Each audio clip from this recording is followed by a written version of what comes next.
Shalom, shalom, shalom, shalom, famille du monastère invisible. Nous sommes aujourd'hui à la grande apothéose de cette grande offensive débutée lundi passé. Nous sommes heureux de vous avoir connectés à cette heure de la journée. Il est 16h02 et la grâce du Seigneur est encore la même, actuelle pour nous faire du bien. Et celui qui nous fait du bien est digne de recevoir de nous louange, gratitude, élévation. Nous voulons ce soir nous soumettre à son autorité et avec vous engager le combat de l'intercession, engager le combat de la détermination pour expérimenter la puissance qu'il déploie, qu'il dégage. Alors, vous êtes nombreux connectés. On n'a pas encore atteint le nombre normal pour pouvoir prêcher. Mais nous voulons vous demander de bien vouloir partager maintenant la vidéo. Pendant que Exo Éclat nous permet de célébrer, de mettre de la vie, je vous demande de partager maintenant. Il est vivant notre Dieu. Il est présent quand son peuple est présent et il se manifeste quand son peuple demande de se manifester. Allons-y, rapidement, partageons. Je vous salue avec joie, avec plein d'amour, car je sais que mon Seigneur agira encore ce soir.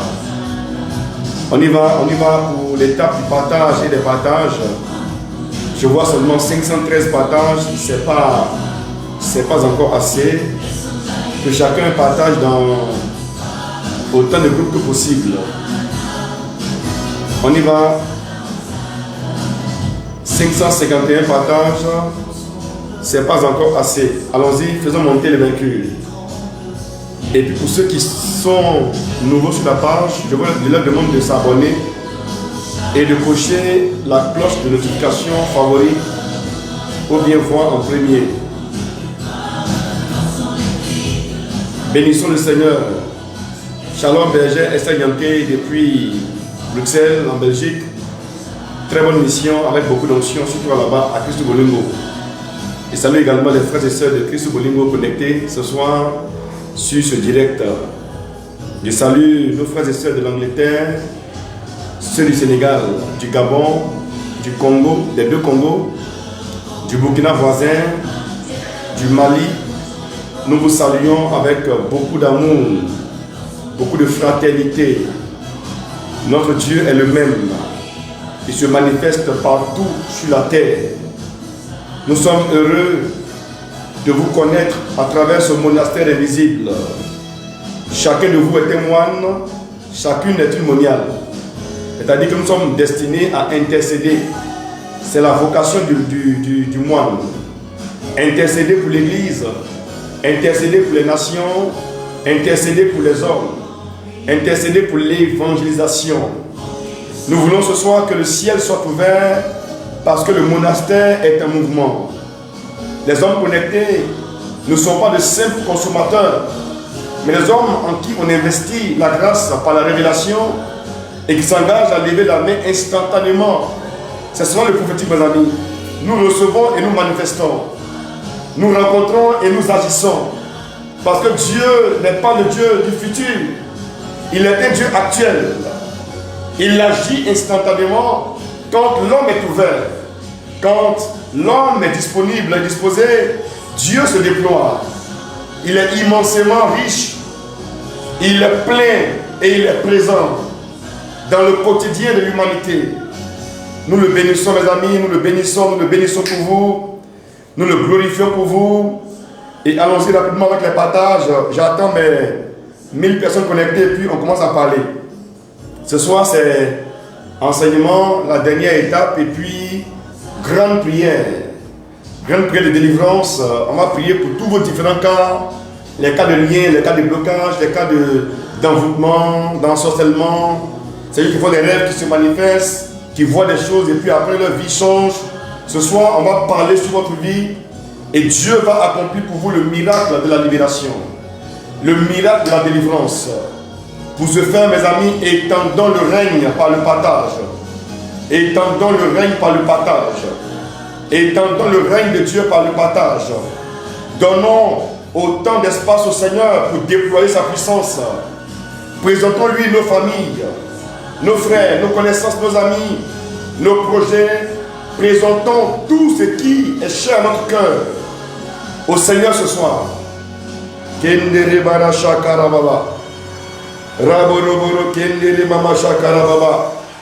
Nous avons encore 5 minutes et puis on sera à 10. On y va. On y va. On y va. Ouh là là, j'aime ce cantique de Exo Éclat. Tous les anges.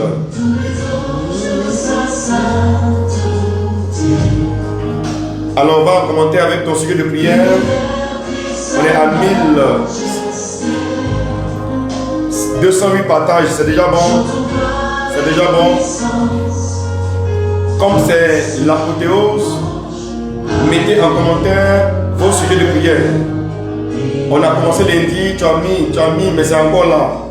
Mais encore aujourd'hui, tu vas voir que la fin d'une chose vaut mieux que son commencement. La fin d'une chose vaut mieux que son commencement. Il est alpha et oméga. Ça veut dire que commencer par te surprendre par un témoignage. Et comme, parce qu'il est alpha et comme il est oméga, il peut également te surprendre quand tu ne t'y attends pas. Il est celui qui occupe les deux extrêmes en remplissant le milieu. Notre Dieu est un Dieu actuel, mes amis. Bénissons-le, bénissons-le, bénissons-le.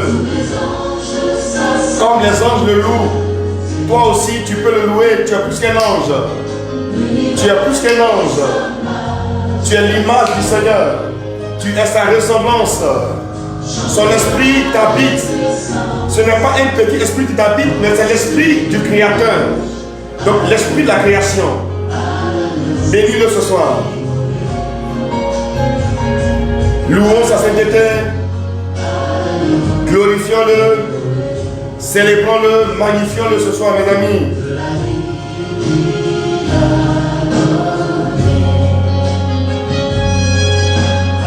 Seigneur, merci pour ta puissance et ta grâce. Merci pour ta gloire. Merci pour ta victoire. Nous te bénissons pour ton agir puissant et glorieux.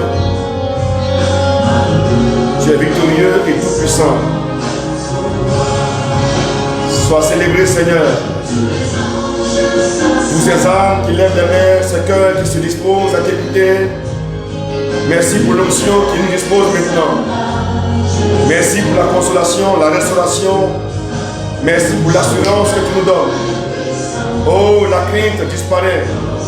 La peur disparaît en ta présence. Nous nous sentons fils. Nous nous sentons filles du royaume. Nous nous sentons aimés. Nous nous sentons pardonnés. Nous nous sentons guéris, bénis par ta présence. Ton regard sur nous ne nous condamne pas, ne nous juge pas, mais nous révèle la vie et le chemin de la vie. Nous révèle la vérité, à savoir, nous amène, Seigneur, à vivre pleinement la vie. Bénis cet instant merveilleux d'enseignement et d'intercession, Seigneur. Prends le contrôle, toi le vivant, toi le puissant, prends maintenant le contrôle, Seigneur. Oh, nous voici, Seigneur, ta présence. Nous voici heureux d'être tes fils et filles. Nous te le disons, Seigneur. Nous te le témoignons, notre Dieu, notre roi. Seigneur, ton regard s'est penché sur nous. La Vierge l'a déclaré. Elle l'a déclaré. Et à sa suite, nous déclarons également, Seigneur. Ton regard s'est penché sur ton humble servante. Et saint est ton nom. Nous te bénissons, Seigneur. Nous te glorifions, Seigneur. À l'agneau, immolé. À l'agneau, immolé.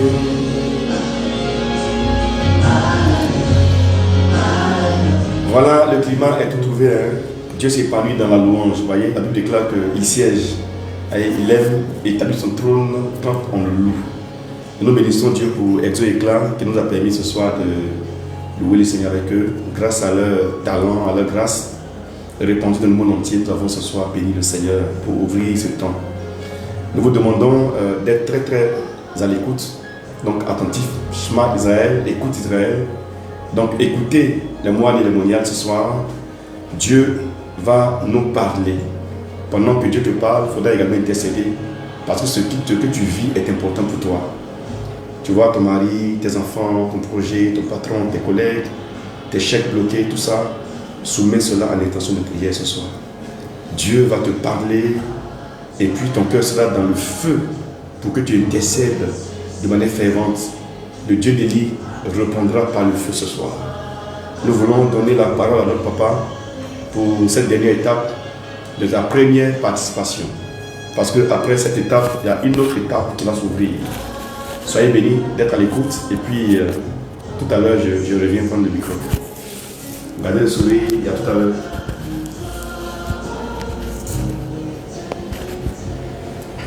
Au nom du Père et du Fils et du Saint-Esprit, Amen. Seigneur, nous voulons te confier chaque personne qui nous suit, te confier Camille Élisée et Nadège, tous ceux qui nous soutiennent en interne. Que ta faveur ne puisse point épargner une personne qui nous suit, de même que sa famille. Toi qui es Père, Fils et Saint-Esprit, nous te bénissons.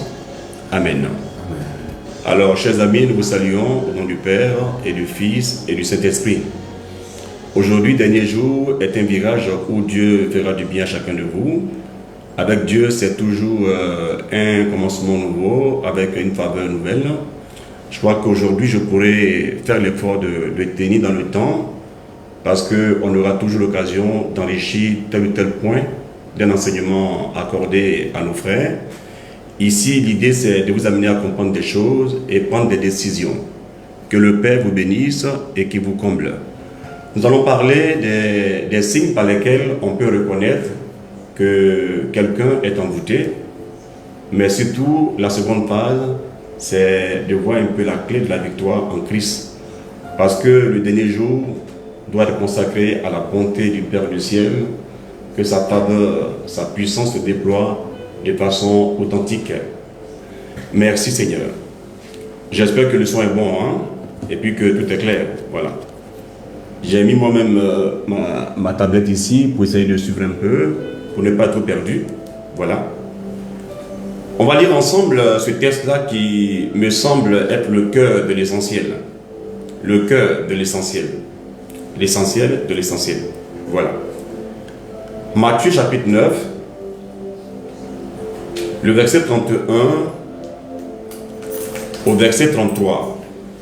On écoute. Matthieu 9, verset 31 au verset 33. On va aller rapidement. Mais dès qu'il fut sorti, il répandit sa renommée dans tout le pays. Comme il s'en allait, voici, on amena à Jésus un démoniaque muet. Voici, on amena à Jésus un démoniaque muet. Le démon ayant été chassé, le muet parla, et la foule étonnée disait, jamais pareille chose ne s'est vue en Israël. Jamais pareille chose ne s'est vue en Israël. Alors, chers amis, nous voulons prendre ce texte pour prétexte afin de partager la question qui nous intéresse aujourd'hui, le sujet des signes par lesquels on peut reconnaître que quelqu'un est envoûté et la clé de la délivrance en Jésus. La première information à vous donner, c'est une chose très simple. Il n'est pas aussi aisé de dire à une personne qu'elle est envoûtée, parce que la question, elle est délicate, mais ce qui est difficile n'est pas impossible. J'invite donc mes frères et mes sœurs chrétiens à la prudence quand il est question de discerner une situation d'envoûtement ou pas. C'est pourquoi d'ailleurs, dans les critères pour désigner un prêtre exorciste, il y a notamment 4 critères majeurs, mais je vais donner 2 critères. L'Église demande que le père exorciste soit une personne avisée ou une personne savante. Une personne avisée, une personne savante. Un autre élément important, c'est que le père exorciste doit être quelqu'un de prudent. Donc ces 2 éléments-là, qui viennent s'ajouter au fait qu'il doit être pieux et autre chose, c'est vous montrer qu'on doit être prudent dans tout ce qu'on fait. Donc ici, l'important c'est de comprendre attentivement ce que je vais essayer de dire. Voici Jésus rencontre une personne qui est frappée de muetité, qui ne parle pas, une personne muette. Les gens amènent la personne muette afin que Jésus donne une guérison à la personne. Mais Jésus regarde et Jésus ne voit pas simplement une maladie, mais il voit dans la maladie un symptôme par rapport à un mal qui est spirituel. Et donc Jésus chasse la cause du mal et alors le malade guérit. Ça c'est au verset 33 de Matthieu 9. Ayant chassé le démon, le muet alors parla. J'ai dit ici une fois que nous avons reçu un jeune homme là qui s'appelle Traoré. Nous l'avons reçu à Saint-Pierre. Sa mère est venue avec lui, de même que son petit frère. Et ce garçon était muet, il ne parlait pas. Et comment cela est arrivé? C'est après le décès de son grand-père que l'enfant est devenu ainsi muet, de façon mystérieuse. Les médecins ont essayé leur part, mais sans avoir un succès. Et donc la bonne dame vient nous voir. Et qu'est-ce que nous faisons? Je demande à un de nos frères de se mettre derrière l'enfant. Le frère Eugène qui est maintenant à Oumé, il se met derrière l'enfant, Paul Jérémie, et je mets la main sur la gorge. Je leur donne que la puissance qui maintient l'enfant dans cet état-là lâche l'enfant. Et comme dans l'évangile de Matthieu chapitre 9, qu'est-ce qui arrive? La gorge de l'enfant a été libérée, je lui ai ordonné de parler et il a parlé. Il a dit son nom, il a loué Jésus avec nous devant le tabernacle. Il est parti faire un signe d'adoration avec sa maman parce que le Christ est vraiment vainqueur, le Christ est vraiment réel. Donc Matthieu 9 a vraiment eu lieu.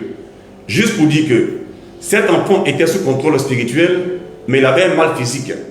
Donc ayant agi avec autorité pour toucher la racine du mal, l'enfant est revenu normalement libéré et transformé.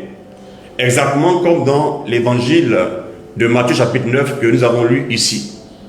Alors, il faut savoir que quand on parle de signes, c'est des choses par lesquelles on peut avoir une idée de ce que quelqu'un est dominé par un envoûtement.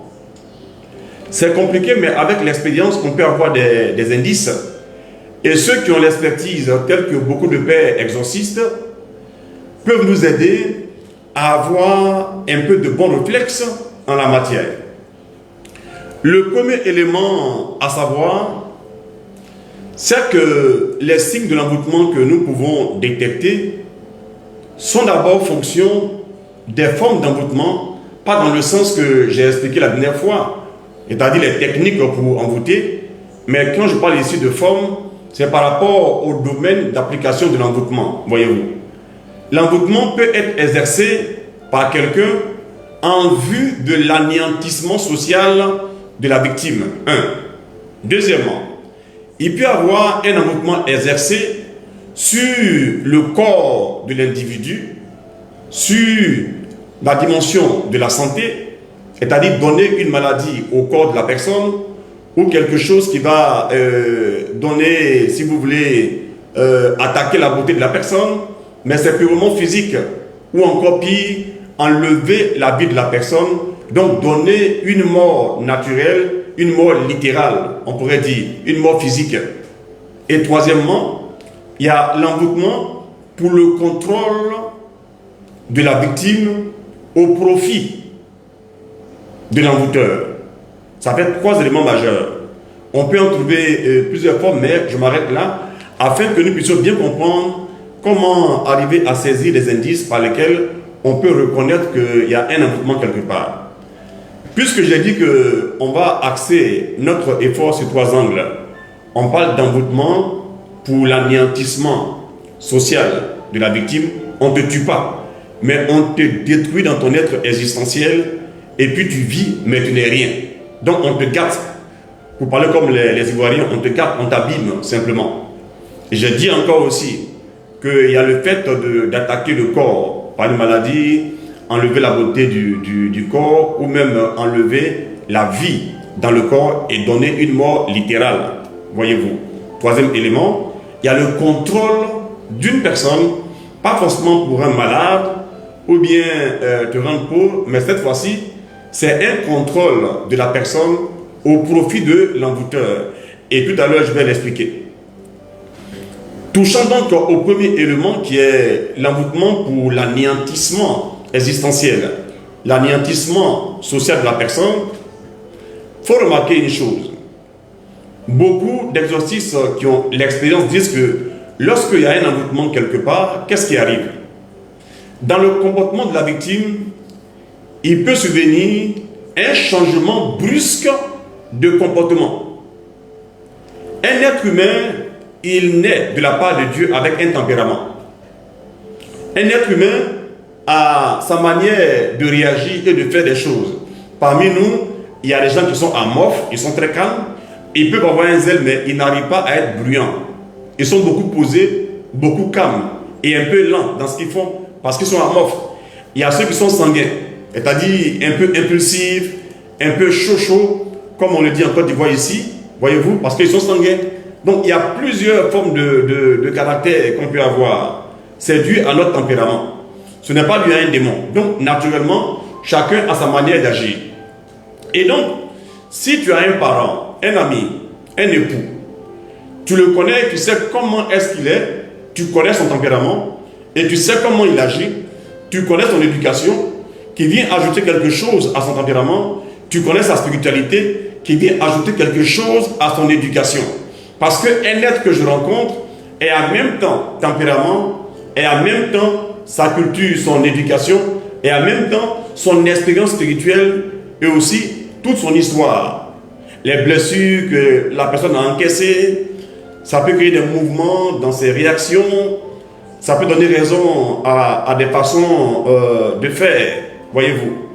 Donc, quand on connaît une personne, et que de manière brusque, sans qu'il n'y ait des raisons, on pourrait dire naturelles pour l'expliquer, la personne change de comportement, on peut alors commencer à soupçonner la présence d'un envoûtement, surtout si on a la possibilité de faire un constat, soit c'est après un voyage au village, ou bien après la rencontre d'une personne. On allait voir une famille et puis il y a eu un échange, vous avez mangé ensemble, et depuis ce jour-là, les temps qui ont suivi en même temps, il y a eu un changement. S'il vous vient d'établir le moment de commencement du changement de comportement de la personne, si c'est dû à des circonstances assez étranges, on peut alors soupçonner un envoûtement. Tout comme par exemple, on peut savoir que quelqu'un a été empoisonné lorsque vous mangez chez un ami et quelque temps après, la personne qui a mangé commence à avoir des réactions particulières. Là. On sent que c'est le fruit d'un poison parce que la personne, avant d'aller manger, n'était pas malade. Donc c'est un peu comme ça qu'on peut arriver à détecter la chose. Il faut voir, à part ça aussi, les formes de blocage qui ont lieu dans la vie de quelqu'un. Il y a des domaines dans lesquels on sent un blocage récurrent qui se répète et c'est inexpliqué. Tu peux par exemple être brillant, tu as fait de bonnes études, tu as des grands diplômes, mais tu n'arrives pas à t'assumer pour devenir autonome. Tu peux avoir des promesses de contrat. Tu peux faire, on peut dire, des interviews, des entretiens d'embauche. Et puisque tu es compétent, tu seras convaincant. Et ceux qui vont t'écouter auront l'envie de te choisir parce que tu es compétent. Maintenant, après, d'une façon inexplicable, eux-mêmes n'arrivent plus à te contacter, ils ne savent pas pourquoi. Parce qu'il y a quelque chose qui te suit, tu es appelé à avoir une vie qui est anéantie. Et c'est toujours dans le même domaine, pour que tu n'aies pas à avoir de l'argent. Et quand c'est dans le domaine de l'anéantissement, ça peut agir comment? Ça dépend de la manière dont l'envoûtement a été fait. Écoutez-moi bien s'il vous plaît. Apprenez à remarquer des choses. Tu as la compétence, mais tu n'arrives pas à avoir un travail. Les gens peuvent te donner de l'argent, mais l'argent disparaît aussitôt. Ou bien, tu es dans un cas où tu n'arrives pas à avoir un travail, mais des gens peuvent te donner de l'argent pour arriver à survivre. Ça veut dire que l'envoûtement a été fait pour que tu n'aies pas à devenir autonome. On peut faire un envoûtement d'anéantissement où la personne qui est à la base de l'envoûtement va agir de sorte que tu ne puisses pas avoir une position de commandement, mais que tu puisses avoir, si tu veux, quelques biens, mais toujours sous une autorité pour être dominé et écrasé. Qu'est-ce qui va arriver? Malgré ta gentillesse, malgré ta bonté, malgré ta beauté, malgré ta qualification technique, lorsque quelqu'un t'embauche, si on te met dans une posture d'autorité, tout sera fait pour que tu perdes le poste. Il va y avoir forcément une gaffe où tu vas perdre le poste. Par contre, si pour un début, tu es dans une entreprise et que tu exerces un travail en bas de l'échelle, tant que tu restes là et qu'on te paye, tout va bien. Parce que l'envoûtement, dans la parole qui est accompagnée ou l'intention qui est accompagnée, c'est que toi, tu ne dois pas être en posture de commandement, on doit te commander, on doit t'écraser. Et tant que tu restes tranquille et tu prends ton petit argent en bas de l'échelle de l'entreprise, tout va bien. Tout est tranquille, tout est paisible et tout va bien. Mais dès que tu vas commencer à réclamer ce qui te revient de toi pour exercer un poste d'autorité, alors tes problèmes vont commencer à se manifester parce que l'envoûtement agit ainsi de manière mécanique. Pendant que Dieu agit dans la noblesse, l'envoûtement agit de manière archaïque, de manière mécanique. Parce que le diable, souvent, il ne sait pas être souple. Il aime agir dans l'excès. Donc, quand les choses arrivent ainsi mécaniquement, ça t'arrive dans plusieurs endroits à la fois, il faut commencer à soupçonner un envoûtement en question.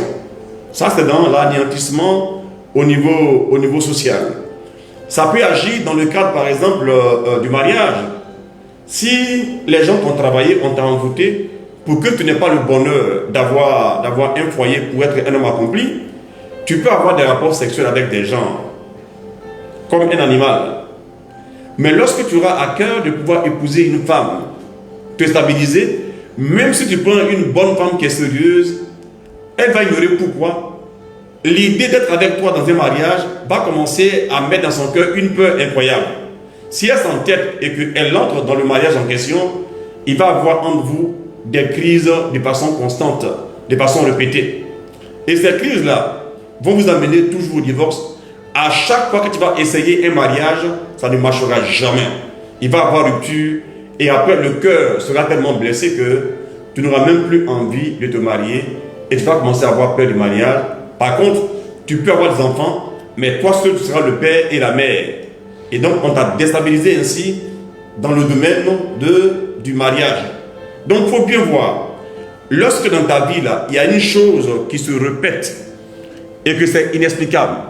On ne parle pas des gens qui ont un mauvais caractère. On dit que tu es un gentil garçon, tu es une bonne femme, qui ressemble au mariage parce que tu as les atouts d'une personne à marier, mais tu n'arrives pas à le faire. Et c'est certain, c'est avéré, ça s'est manifesté plusieurs fois. C'est qu'il y a une entité qui a été activée pour agir contre toi. C'est souvent un envoûtement qui le fait. Il faudrait faire toujours attention. Dans cet envoûtement-là, on peut citer plusieurs, mais je laisse ça pour arriver rapidement à ce que j'appelle l'envoûtement sur le corps, là, qui va consister à donner une maladie, ou bien à créer la mort subite, ou bien une mort lente par envoûtement. À ce niveau-là, vous allez voir que la maladie qui vous sera donnée, lorsque vous verrez un médecin, généralement, on ne pourra pas trouver la cause de la maladie. Là, c'est un peu facile à discerner, parce qu'on ne pourra pas trouver la cause de la maladie. Voyez-vous. Mais vous souffrez, et le médecin même là peut commencer à croire que vous avez un problème d'ordre psychologique. Alors que vous savez que c'est quelque chose de réel. Le corps est en feu, parce qu'on vous a envoûté par le biais du feu. Vous sentez par exemple que votre corps est toujours sale, alors que vous l'avez. Mais les gens ont pris par exemple une substance à partir de la terre pour faire un travail sur toi. Et donc ce qui a été fait spirituellement peut avoir des signes extérieurs, même physiques qu'on peut voir. Ton corps a l'impression d'être constamment sale parce que simplement on t'a sali au niveau spirituel. Et donc tu es malade. On peut te voir en train de maigrir parce qu'on t'a jeté un sort. Et quand cet envoûtement est réel, au niveau de ta santé, aucun médecin sur terre n'est capable de te guérir. Je pense à Matthieu 9. Rappelez-vous cette dame-là qui a touché le Seigneur, qui a été guérie de la perte de sang. En méditant, j'ai compris que le fait de faire allusion à plusieurs médecins qui ont cherché à guérir la femme, mais qui n'ont pas réussi, c'est comme si on montrait dans ce texte de l'évangile là que les moyens naturels n'ont pas réussi. Il a fallu un moyen surnaturel pour réussir. Ça peut aussi traduire en quelque sorte le mystère de l'envoûtement. Et oui, tu peux avoir une maladie en tant que femme, avoir une maladie de femme. Et cette maladie-là va agir contre toi. Tu vas voir les gynécologues les plus compétents, mais ils ne pourront absolument rien faire parce que la cause du mal là n'est pas naturelle. C'est pourquoi il y a des personnes qui perdent tout leur argent dans les soins. Ils voient les meilleurs médecins. Et souvent le médecin est distrait. Il y a toujours des erreurs. Même qu'il n'y a pas des erreurs pour faire le travail, il y a toujours de la confusion par rapport aux résultats. Ça ne marche jamais. Et le médecin commence là, à douter s'il est chrétien, il peut avoir le réflexe de recommander la personne là, de recommander la personne à une personne indiquée. C'est-à-dire, par exemple, un prêtre pour exercer l'autorité et manifester le pouvoir de Dieu. Malheureusement, dans le cadre de la médecine, on n'est pas censé agir, opérer en tenant compte des réalités spirituelles. On peut tenir compte des réalités non matérielles, mais on ne tient pas compte des réalités spirituelles. C'est différent. Ce qui est spirituel est immatériel, ce qui est immatériel n'est pas spirituel. L'air qui tourne là, dans la salle ici est immatériel, mais ce n'est pas spirituel, voyez-vous. Notre esprit qui nous fait penser, c'est immatériel, mais ce n'est pas spirituel. Donc, quand toi tu es envoûté, ma soeur, tu vas voir les médecins, tu vas voir qu'on ne pourra jamais trouver une réponse normale. Et si tu réfléchis bien, tu vas voir que ce que tu as eu a commencé à se manifester à partir d'un moment précis. Il faut avoir toujours le réflexe d'interroger l'esprit pour nous ramener à la cause de ce qu'on subit maintenant comme mal. Ma soeur, par exemple, il se peut que quand tu étais beaucoup plus jeune, tu as pu bénéficier de la largesse d'un homme qui te voulait. Maintenant, avec perfidie, tu as trompé l'homme en question, qui a espéré t'avoir un jour, et il t'a donné de l'argent, il t'a entretenu pendant longtemps, mais il n'a pas pu coucher avec toi. Évidemment que la personne humaine est hors de commerce, comme on le dit en droit. La personne humaine est hors de commerce. Mais dans ce contrat spirituel-là, puisque la personne donnait envie de recevoir le corps, ça n'a pas été fait, cette personne-là peut par exemple t'envoûter. Tu vas voir que depuis qu'entre vous deux là, il y a eu une crise, il y a eu des palabres, c'était les temps qui ont suivi là, tu as commencé à découvrir que tu as des maladies bizarres au niveau intime. Et les gens essaient tout, ça ne marche pas. Tu vas voir aussi que souvent, dans la maladie que tu as là, le jour où tu rencontres la personne qui est à la base de ta maladie, tu vas voir que la maladie augmente en termes de degré, en termes d'acuité. C'est des lois spirituelles. C'est-à-dire, plus tu approches de la source, plus tu sens un peu l'énergie de la source. C'est un peu comme ça.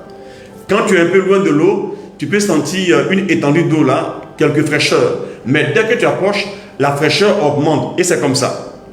Le climatiseur qui est en train de jouer son rôle là, plus tu es éloigné, moins tu ressens l'effet. Plus tu es proche du split, tu ressens l'effet de la fraîcheur. Donc celui qui t'a envoûté par exemple, qui t'a rendu malade, même si tu ne sais pas que c'est la personne là, inconsciemment, à chaque fois que tu vas rencontrer la personne là, les temps qui vont suivre, si tu es dans le cadre de maladie là, la maladie va être encore grave, va s'aggraver. Voilà. Maintenant, cette maladie-là peut aussi devenir pire, augmenter en teneur, en tenant compte, en dehors des rencontres que tu fais avec les personnes qui seraient à la base de l'envoûtement. Il y a des endroits, par exemple, qui vont activer la puissance de la maladie selon le mécanisme de l'envoûtement qui a été exercé sur toi. Tu comprends? Si, par exemple, celui qui t'a envoûté a utilisé la terre d'un cimetière pour te rendre malade, pour tuer tes cellules, mais sans te tuer littéralement, mais pour te communiquer une maladie. C'est-à-dire, s'ils sont tellement méchants, c'est abominable. Hein? Si quelqu'un, par exemple, prend un peu de sable d'un cimetière, et précisément d'une tombe que la personne connaît très bien, en ayant conscience que la personne qui repose dans telle tombe-là, à côté de la tombe où il a pris un peu de poussière là, est mort de telle maladie, celui qui t'a envoûté peut créer une connexion entre la maladie de celui qui est enterré là-bas et la poussière utilisée. Et donc, tu vas manifester les maladies de la personne là qui est couchée là-bas. Tu comprends? Voilà.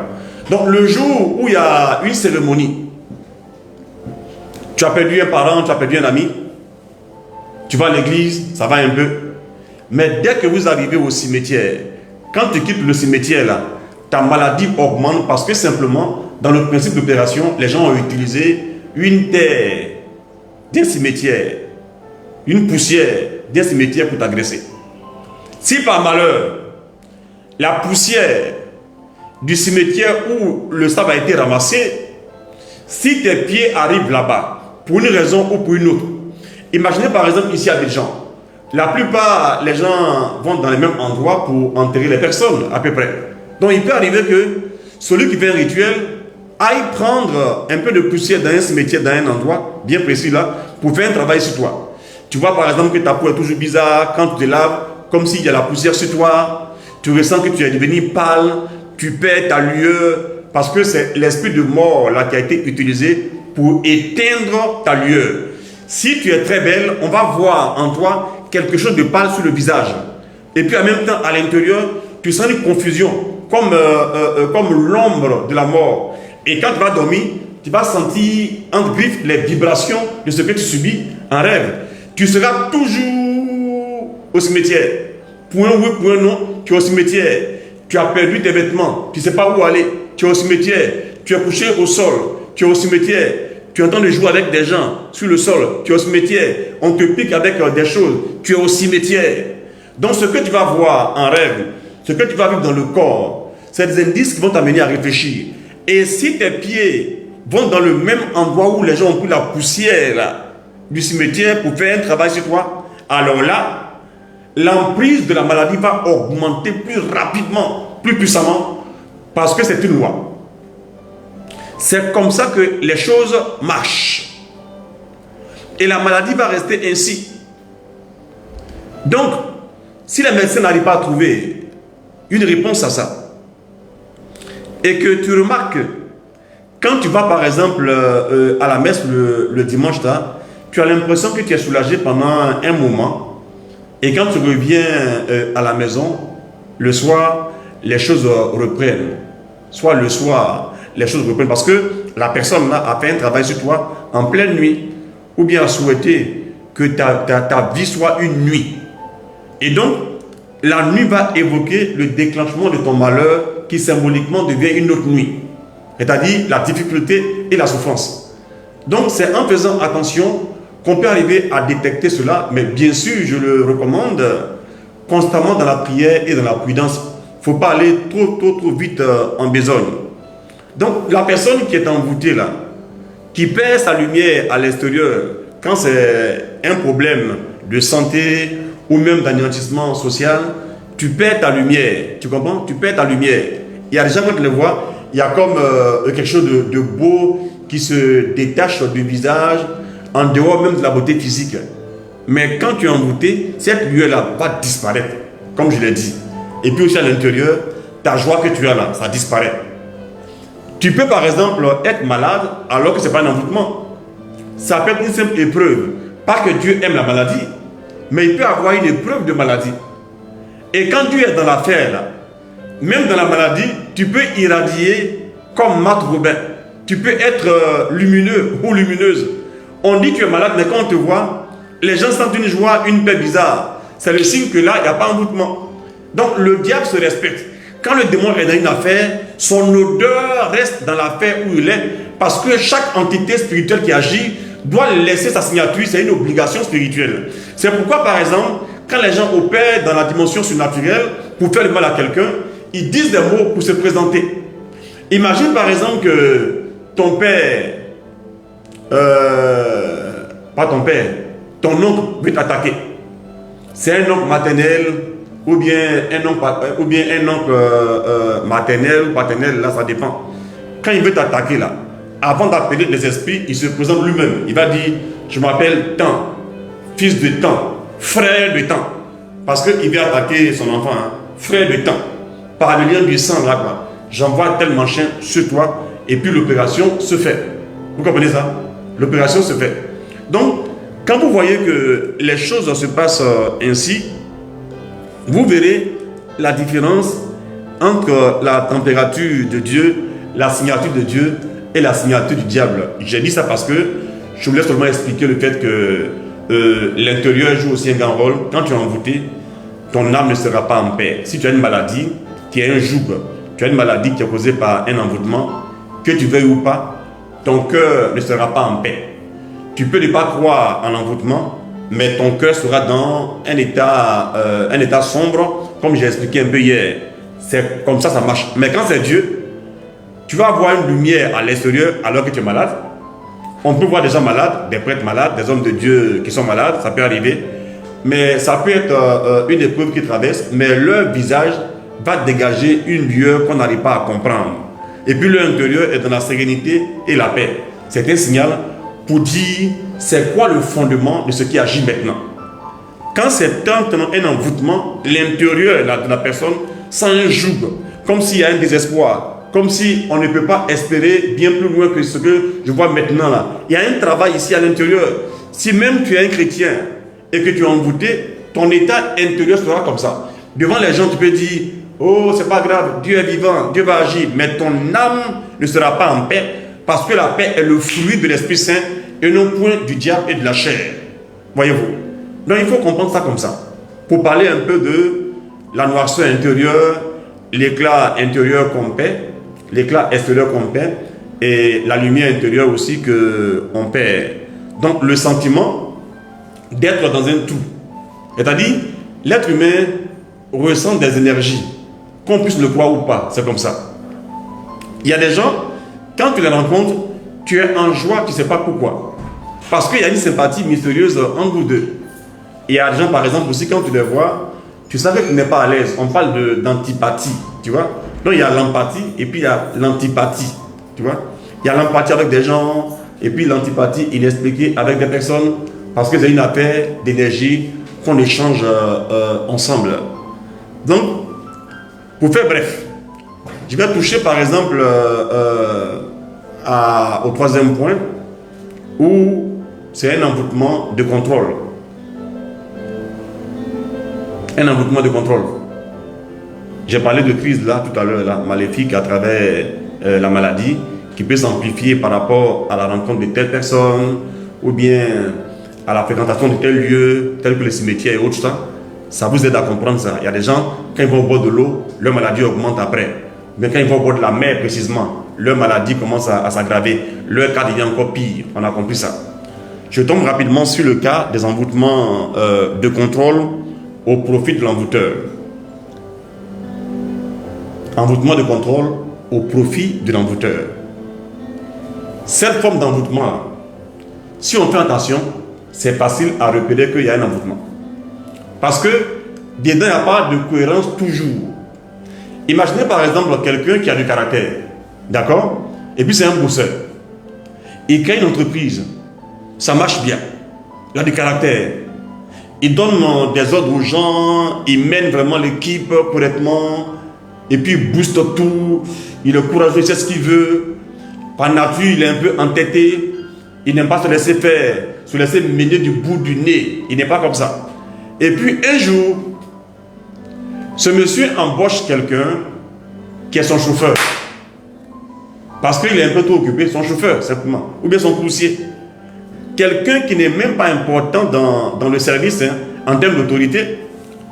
Mais quelques temps après, on se rend compte que ce monsieur qui a l'autorité là, qui aime diriger les choses, à un moment donné, quand il doit faire quelque chose, il se sent obligé de se référer à son chauffeur, à son coursier, qui n'est expert en rien, qui n'est pas éclairé par l'Esprit de Dieu, qui n'est pas aussi compétent par une étude particulière qu'il aurait faite. Il n'est pas un expert, il n'est pas aussi son ami. Mais du jour au lendemain, le patron en question devient dépendant de son employé qui a de petits services. Et quand l'employé est fâché, le patron perd le contrôle. Il demande, mais David est où? Ousmane est où? Il perd le contrôle. Sa réaction devient anormale. Et c'est mécanique et anormal. Quand c'est comme ça, c'est un envoûtement de contrôle, ça existe bel et bien. Oui. Des gens peuvent prendre par exemple une pommade, frotter leurs mains, à l'intérieur il y a une odeur. Ils frottent leur visage avec la pommade et ils font une incantation sur leur patron. L'incantation est très claire et il y a une posture qui est utilisée. Et quand l'employé vient voir son patron et lui parle et lui dit une chose en le saluant, depuis ce jour-là, le patron change de position par rapport à son employé. Le patron conserve la fonction, mais il perd la position. C'est-à-dire que spirituellement, là, il devient le petit de son petit. Et il n'est plus un homme comme avant. Et même quand il y a un besoin de dépenser pour sa femme, pour ses enfants. Il devient gentil de manière maléfique envers son employé en question, là, son chauffeur ou bien son coursier en question.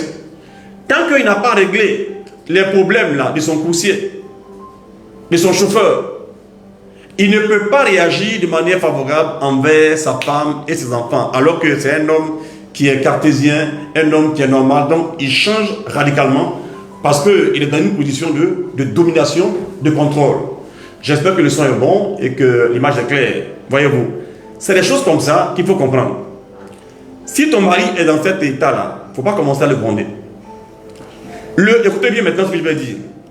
Si le mari en question, le boss en question, le papa en question, le frère en question, qui a l'autorité normale et qui est un homme qui est très très équilibré habituellement là, si la personne là, en lien avec l'individu qui a une relation étrange avec la personne concernée, le jour où l'employé en question, la personne en position de bassesse dans les faits, qui au niveau spirituel a renversé l'ordre des choses là, quand il y a palabre entre les deux et que l'autre est en colère, écoutez bien, le papa, le patron en question peut tomber malade.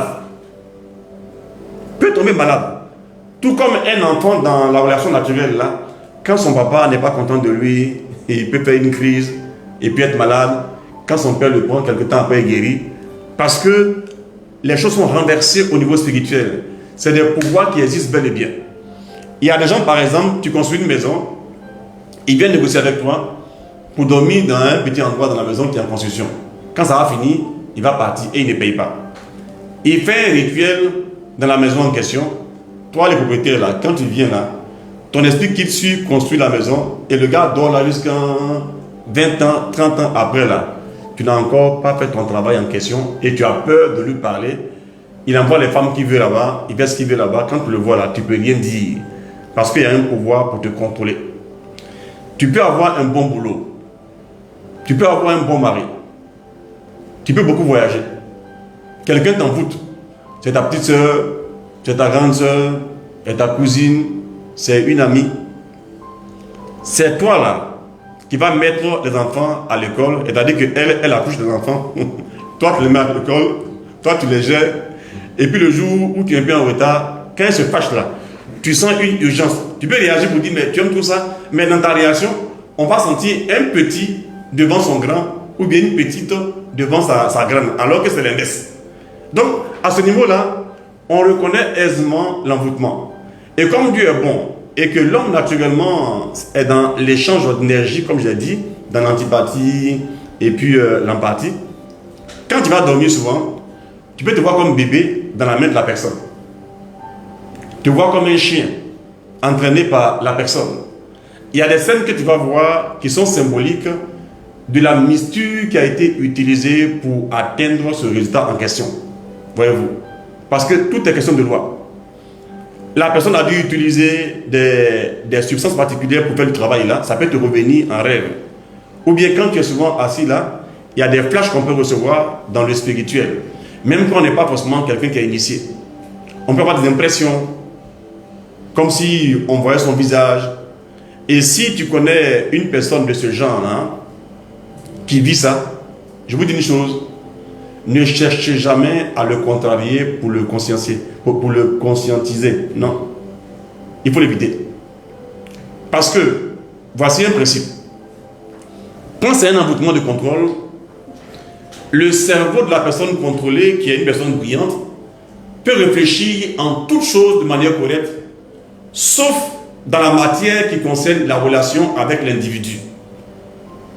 Cette même chose-là peut arriver entre un homme et une femme. Là, on peut dire, bon, comme ça fait de garçon-femme, là, on peut comprendre que, bon, garçon aime trop femme. Mais j'ai pris le cas d'un employé, et puis son employé, là, il n'est pas PD. C'est-à-dire qu'il n'y a pas à faire de P et puis de D dedans. Tu comprends? Mais bizarrement, le gars fait tout. Au moins, quand c'est un boss qui tombe sur une bonne petite, elle-même, elle est jolie avant. Et puis, s'amuse avec elle. Mais aujourd'hui, c'est la mode, hein, ici en Côte d'Ivoire. Même si la petite fille, elle est jolie, et quand tu penses qu'elle est trop jolie pour toi, là, en même temps, elle te basse bien bon. C'est-à-dire qu'elle va faire un travail sur toi, plus sa beauté justifie ton esclavage aux yeux des gens et on n'arrive pas à comprendre ça et c'est camouflé. Quand c'est le cas là, même si un homme de Dieu te parle pour te dire que ton cas est suspect, tu seras en colère contre lui parce que ce genre d'envoûtement te met comme dans un cercle de réflexion. C'est-à-dire que tu peux réfléchir en dehors du cercle.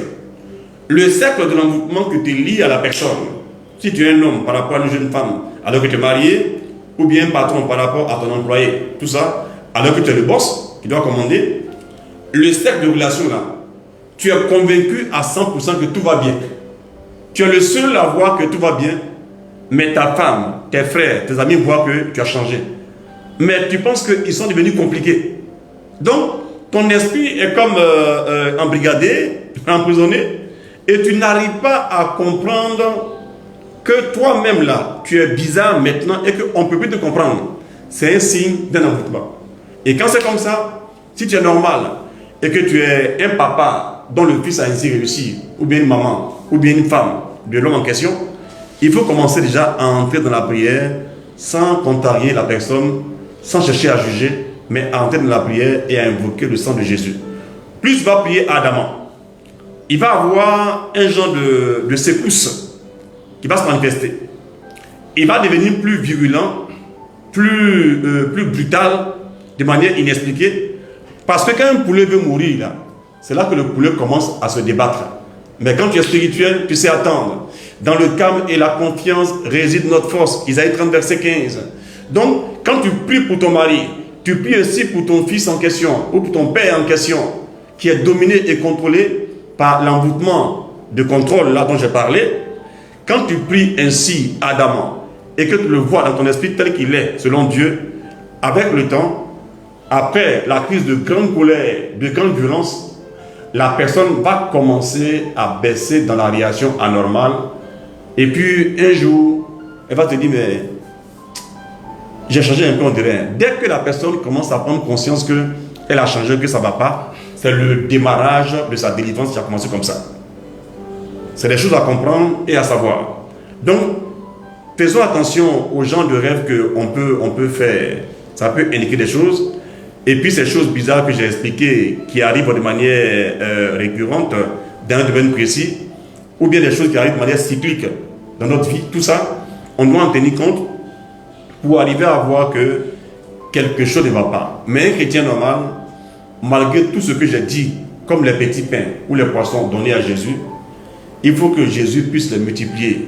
Il faudrait tout remettre dans les mains de Dieu dans la prière ardente.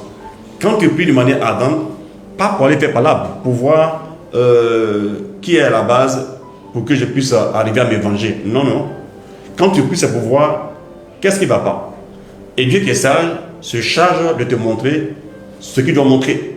Il va te montrer les causes simples, tout ça, ou bien comment ça a été fait, pour que tu sois aussi dominé, aussi opprimé, aussi envoûté. Voilà. Quand tu le sais en même temps, tu commences à avoir une forme de prière. Et la bonne nouvelle, c'est quoi? Quand Dieu te parle et que c'est une révélation, dès que tu reçois en même temps la révélation, tu es en même temps relevé. Est-ce que beaucoup savent pas? Si Marcel Blé te parle et qu'il te parle avec sa tête d'une vérité technique, tu reçois une information.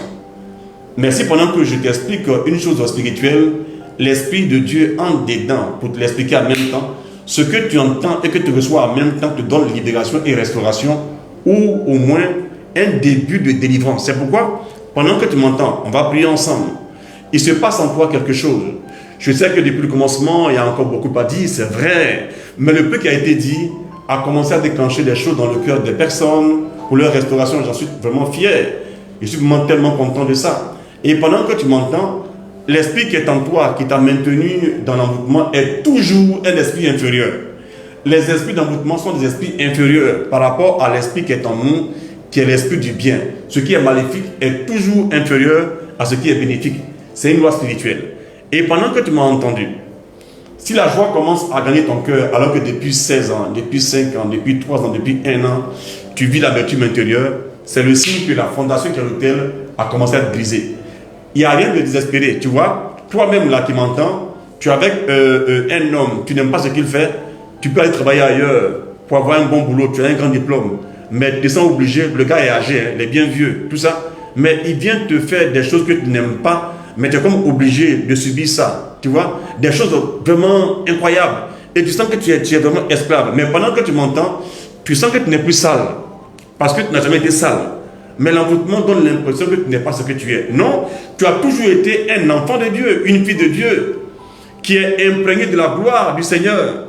Mais tu n'as pas su accueillir ce que Dieu te présentait comme lumière pour voir clair. Mais pendant que tu m'entends, tu sens qu'il y a de l'espoir. Tu as commencé à te droguer parce qu'on t'a enfermé dans un cadenas. Tu as commencé à mener une vie de péché sexuel incroyable, comme si tu étais une chose. Mais maintenant tu m'entends, tu sens dans ton âme l'espoir. C'est le commencement de ta délivrance, parce que le Dieu que je sers, et il vient aujourd'hui dans un séminaire, pas pour exalter le mal, mais pour montrer l'abomination du mal et montrer les mascarades, c'est-à-dire les petits pièges de tromperie qui se font, afin que toi tu viennes à Dieu, pendant que tu m'entends, et que ton cœur commence à pleurer, et tu commences à entrer dans la repentance. Dieu apportera la paix entre toi et ton mari, la paix entre toi et ta femme, la paix entre toi et tes parents, parce que Dieu commence à agir maintenant. Peu importe le pouvoir qui a été exercé contre toi, le malheur des démons, c'est que tu as été connecté maintenant, pas à mon direct, mais tu as été connecté à Dieu par ce direct. Et pendant que le contact se fait, Dieu amplifie sa puissance. Et nous faisons monter cette musique.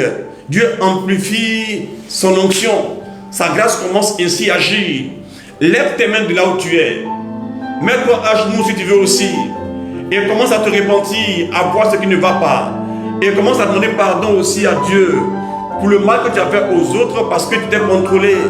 Demande le secours du Seigneur pendant que tu m'entends.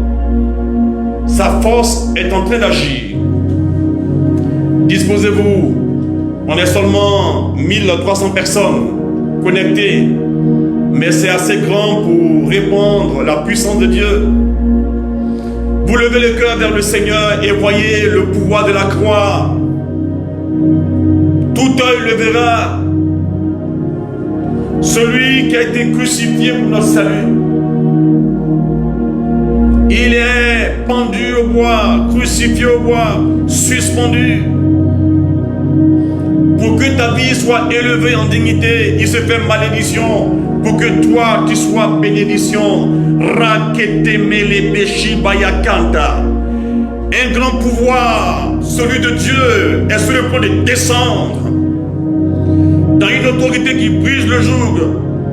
Je prie ici dans le live et on me voit. Je suis en communion avec plusieurs.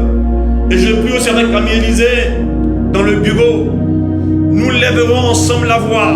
Et là où tu es, toi aussi, commence à lever la voix pour ta famille, afin qu'elle soit libérée. Pour tes frères, qu'ils soient libérés. Tes soeurs, qu'elles soient libérées. Que ton mari, ta femme soient libérés. Oh Dieu, nos anges, que tu nous donnes, anges gardiens. Les anges de combat que tu envoies pour le ministère. Les anges ponctuels que tu amènes pour renverser les autels. Oh Dieu, nous te bénissons, nous te glorifions. Ratelemi shakibeli bo shekintaya mama. Milodes paribolo shikiriyama kinta. Robaya la mirebi shankeri bolo robobo shikiri kanta. Sinin maula isa kiria bakuti. Miloda baraba shikiriyama makenta. Rotele mimisho kiria mama keta. Iloda bisangola. Mirebi shekili makata. Robabayi sekele maoucheria kima. Ceux qui sont enfermés dans les cimetières sortent de cette terre au nom de Jésus spirituellement. Ceux qui sont liés dans un linceul spirituel. Ceux qui sont pliés, attachés, courbés. Mon Dieu commence à les libérer. Des gens commencent à ressentir une forte chaleur qui indique l'usage du feu dans leur envoûtement. Mais le Dieu d'Abraham, d'Isaac et de Jacob répand l'eau du côté de Jésus qui éteint ce feu maléfique et vous donne sa restauration et sa guérison. Des gens qui se voient constamment dans un trou dans leurs rêves, attachés dans leurs rêves, au cimetière dans leurs rêves, des gens qui ont des blocages qui se répètent, des femmes belles qui sont maltraitées, rejetées par des personnes qui ne méritent même pas leur sourire pour parler comme un humain. Et pourtant, on vous a plié et abîmé. Oh Dieu qui vous aime. Il vient vous relever. Il vous donne votre dignité. Vous serez fiers d'être enfant de Dieu. Mes soeurs qui m'entendent, Dieu vous relève. Vous ne resterez pas ainsi pour mourir de cette mort indigne que donne une opération diabolique, satanique. Seigneur, merci de les toucher, de les restaurer. Autant que vous êtes, vous qui suivez, la main de Dieu se pose sur vous. Ceux qui nous suivent en direct, Ribelo Roma Bashikiri Makata, Lodorobi Sendi Yarama Oshiri Akenda, Biromi Lama Oshiri Belekenda, Miren Bila Osharabi Lakenda Yamama, Oke Serebelo Shalama Mama, Minera Mila Oshakeri Bota, Sholorami Ribili Kinta Yamara Bashikele Mama Mama Mama. Toi qui es paralysé, au nom de Jésus, lève-toi et marche. Lève-toi et marche. Jésus te libère. Tu es alité. La puissance de Dieu te rejoint et te libère. Lève-toi et marche. Dieu enlève la pesanteur sur toi au nom de Jésus.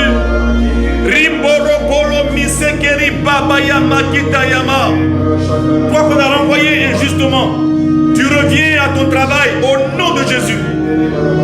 Respecté et honoré au nom de Jésus de Nazareth. Tu as été bloqué pour ne jamais connaître la promotion. Eh bien, les portes s'ouvrent au nom de Jésus. La parole supérieure s'impose à la parole inférieure.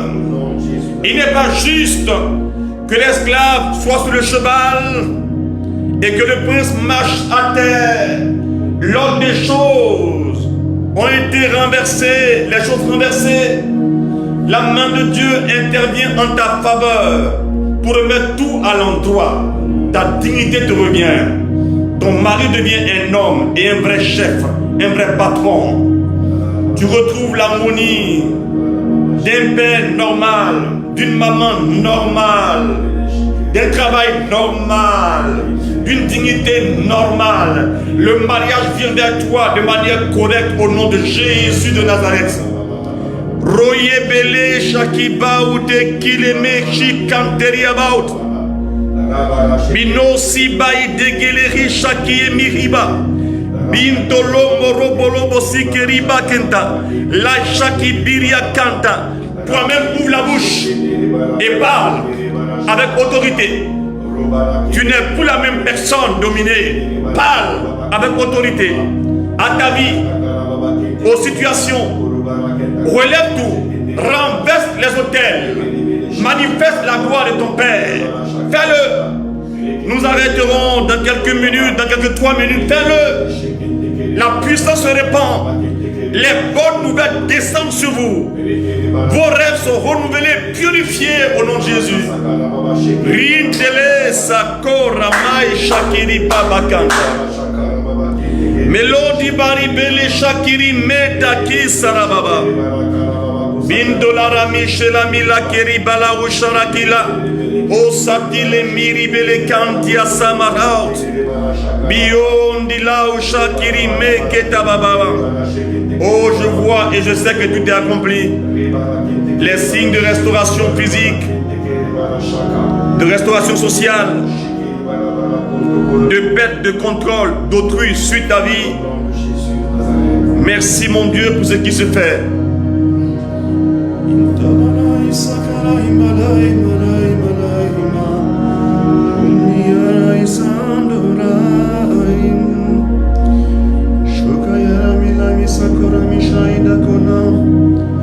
Binti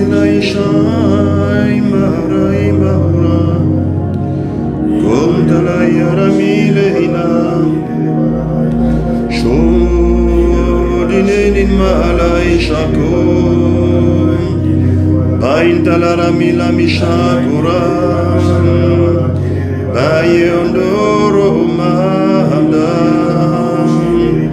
la ileria masokura binora mila shakura bendula milia bashokeri melia makunda bishoka Il y a des grands signes que Dieu est en train d'opérer, des signes de guérison, notamment de libération, de réconciliation avec des hommes et des femmes, des couples qui sont restitués. Je bénis Dieu pour tout ce qu'il a fait, sans apport de paroles de connaissance. Ces choses sont vraies et réelles. Que Dieu soit loué, lui qui est grand et puissant. Écoutez-moi bien s'il vous plaît. Votre désir pour moi est comme un ordre parce que je vous aime. Nous avons entamé une marche avec vous. Nous irons jusqu'à Pâques. On va recevoir des informations de la part du berger tout à l'heure. Mais je vous donne une information importante. Après la Pâques,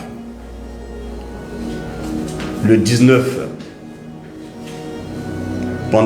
à partir du 19, pendant 4 jours, on va entrer dans un chemin nouveau, dans le même cadre où on parlera des questions occultes, des maris de nuit, des femmes de nuit, des liens de famille. On va en parler avec des gens que je vais inviter extérieurs. Et la semaine qui va suivre après, voilà. Donc à partir du 19, 20, 21, 22 là, la semaine qui va suivre après, lundi jusqu'à vendredi, j'aurai encore 5 jours où je vais expliquer des points détaillés. Je vais seulement prendre quelques petits points détaillés afin qu'on ait la bonne information et que le cœur soit ainsi pacifié, tranquille et que chaque enfant de Dieu soit comblé et béni. Que Dieu vous bénisse et on attend vos témoignages. On laisse la parole au Père prieur de ce jour. Voilà. Merci le vieux. Et merci à vous, membres du monastère invisible, donc mémoire mémorial. Nous sommes très heureux pour ce temps de grande édification, de grande formation, de grande découverte. Alors demain, nous allons recevoir ici, à partir de 16h, un de nos frères bergers qui a justement vécu la puissance du diable. Il a vu comment est-ce que le diable est capable de signes extraordinaires. Il a vu quelqu'un qui pouvait grandir et devenir petit en même temps. Et qui avait une grande capacité de révélation sur la vie, même des blancs. Il donne le quartier, la rue, le numéro de la porte, tout ça. Et c'était très effroyable en son temps. Il a vécu ces choses-là.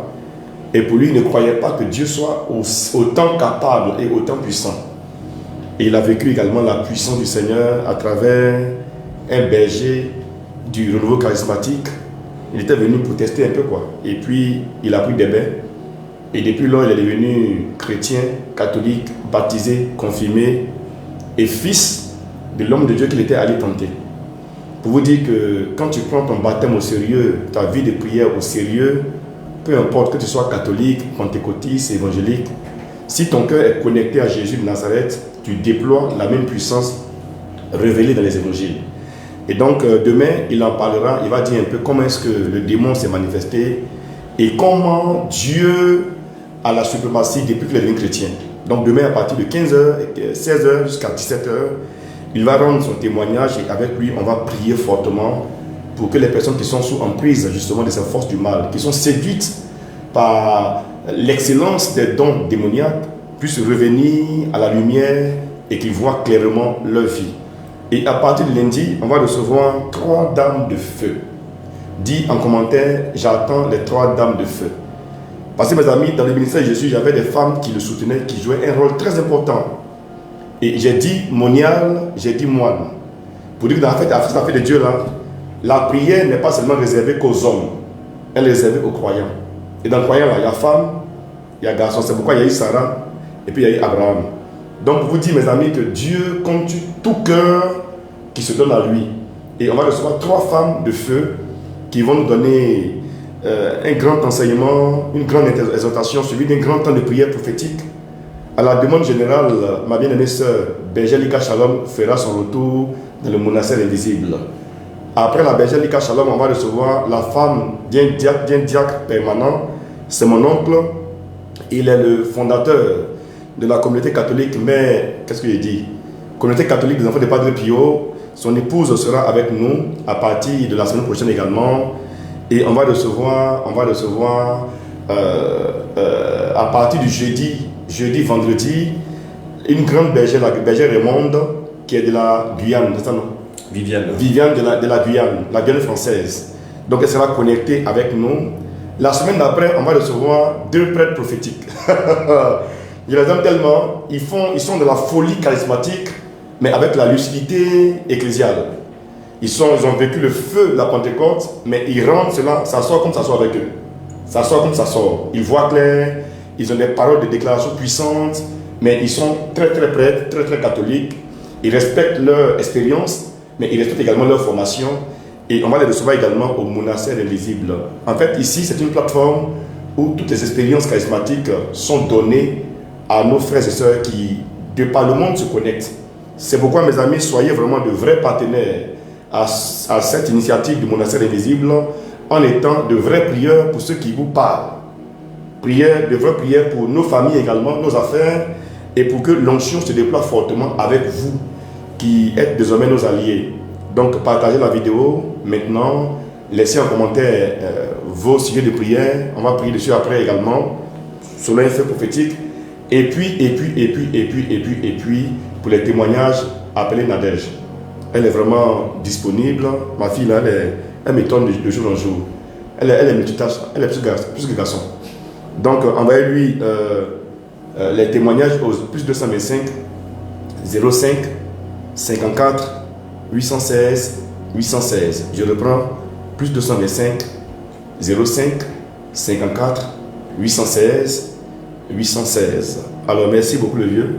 Merci à toi. Pour cette grande vérité, cette lumière qui nous a été donnée durant cette semaine-là. Il quitte Yopougon embouteillage, mais par amour pour Dieu et pour vous, il sera disponible. On l'a obligé à venir ici. Donc, le vieux, merci beaucoup. Merci à toi. Et puis voilà, ça continue, hein, avec vous, ça continue. Gardez le sourire et puis si le vieux a un dernier mot. Merci. Voilà. Bye bye. Allez, ciao, ciao, à demain.